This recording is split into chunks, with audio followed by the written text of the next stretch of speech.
Hello, green മീഡിയാസിലേക്ക് സ്വാഗതം.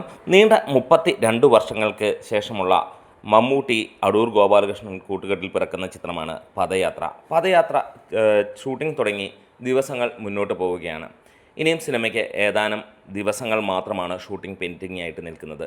അതായത് March ആദ്യ വാരത്തോടുകൂടി സിനിമയുടെ ഷൂട്ടിംഗ് തീരും. മമ്മൂട്ടി ആദ്യ വാരത്തിൽ അല്ലെങ്കിൽ മാർച്ച് 1 തന്നെ മമ്മൂട്ടിയുടെ ഭാഗങ്ങൾ തീരുമെന്നുള്ളതാണ്. വയനാട്ടിലാണ് സിനിമയുടെ അവസാന ഷെഡ്യൂൾ നടക്കാൻ പോകുന്നത് എന്നുള്ളതാണ് റിപ്പോർട്ടുകളിൽ ലഭിച്ചിരിക്കുന്നത്. എന്താണേലും മമ്മൂട്ടി ഡോക്ടർ ദേവദാസ് എന്നുള്ള ആ ഒരു കഥാപാത്രത്തെയാണ് അവതരിപ്പിക്കുന്നത് എന്നുള്ളതാണ് സോഷ്യൽ മീഡിയ ഇതിവൃത്തങ്ങളിൽ നിന്ന് അറിയാൻ കഴിയുന്ന ഒരു ഗാന്ധിയൻ ഡോക്ടർ. അദ്ദേഹം തൻ്റെ ജീവിതം ട്രൈബൽസിന് വേണ്ടി മാറ്റിവെക്കുന്നു. അവിടെ ട്രീറ്റ്മെൻറ്റ് ഫ്രീ ആണ്. ഒപ്പം ആളുകൾ കൊടുക്കുന്ന അവരുടെ കയ്യിൽ ഒതുങ്ങുന്ന കാശ് അത് മേടിക്കുന്നു. അങ്ങനെയുള്ളൊരു കാര്യം. എന്താണെങ്കിലും ഇതൊരു പൊളിറ്റിക്കൽ സിനിമയൊന്നുമല്ല എന്നുള്ളതാണ് അടൂർ പറയുന്നതെങ്കിലും ഇത് ഒരു ഗംഭീര സംഭവമാക്കും എന്നുള്ളതാണ്. വേറെ ഒന്നുമല്ല, ഇവിടെ ഒരു കാര്യം നമുക്ക് ഉറപ്പിക്കാം, ഇത് സാമൂഹിക പ്രസക്തിയുള്ള ഒരു ചിത്രം തന്നെയാണ്. ഫിലിം എക്സ്പ്ലോർ ചെയ്യുന്നത് സോഷ്യൽ ടെൻഷൻസും, അതായത് ഇവിടെ അടൂർ പറയുന്നു നോൺ പൊളിറ്റിക്കൽ എന്ന് പറഞ്ഞാലും ഇതിലും പൊളിറ്റിക്സ് ഉണ്ടാകുമെന്നുള്ളതിന് സംശയങ്ങളൊന്നുമില്ല. ദീർഘകാലത്തിന് ശേഷം ഇവർ ഒരുമിക്കുമ്പോൾ 3ഓളം ചിത്രങ്ങൾ ആദ്യം ഇവർ ഒരുമിച്ച് ഉണ്ടായിരുന്നു. അതിൽ 2 നാഷണൽ അവാർഡ് മമ്മൂട്ടിക്ക് ലഭിക്കുകയും 3 സിനിമകൾക്കും നാഷണൽ അവാർഡ് നേടാൻ കഴിഞ്ഞ ചിത്രവുമായിരിക്കുന്നു.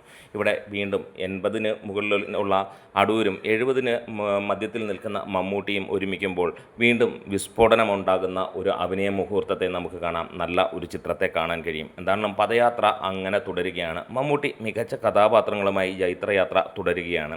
വീണ്ടും അദ്ദേഹത്തിൽ നിന്ന് ഇതിന് മുകളിലുള്ള നല്ല നല്ല ചിത്രങ്ങൾ വരുമെന്നുള്ളത് ഉറപ്പാക്കാം. അതെ, ഒരു സീനിയർ ആക്ടർ ഏത് റേഞ്ചിലേക്ക് പോകണമെന്ന് ഇന്ന് ഇന്ത്യയിൽ എല്ലാ നടന്മാർക്കും അവിടെയുള്ള ജനങ്ങളെ കൊണ്ട് തന്നെ പറയിപ്പിക്കുന്ന ലെവലിലാണ് മമ്മൂട്ടി മുന്നോട്ട് പോകുന്നത്. കമലഹാസനെ പോലും ആളുകൾ ഭയങ്കരമായി ഏറ്റവും കൂടുതൽ ആരാധകനുള്ള ഇന്ത്യൻ ആക്ടറാണ് കമലഹാസൻ. അദ്ദേഹത്തിൻ്റെ ആരാധകർ പോലും പറയുന്നു മമ്മൂട്ടിയെ പോലെ വ്യത്യസ്തമായ കാര്യങ്ങൾ ചെയ്യുക, അല്ലാതെ വലിയ വലിയ ബ്രഹ്മാണ്ഡ ചിത്രങ്ങൾ ഉണ്ടാക്കുകയല്ല വേണ്ടത്, മികച്ച രീതിയിൽ അഭിനയിക്കുക, അതാണ് പ്രേക്ഷകരായ ഞങ്ങൾക്ക് വേണ്ടത്. മമ്മൂട്ടി പൂർണ്ണമായിട്ടും ആരാധകരെ തൃപ്തിപ്പെടുത്തുന്ന നടനായി മാറുകയാണ്. ആരാധകരെ പുതിയതായി സൃഷ്ടിക്കുകയും ചെയ്യുന്നു ഈ ഒരു നടൻ.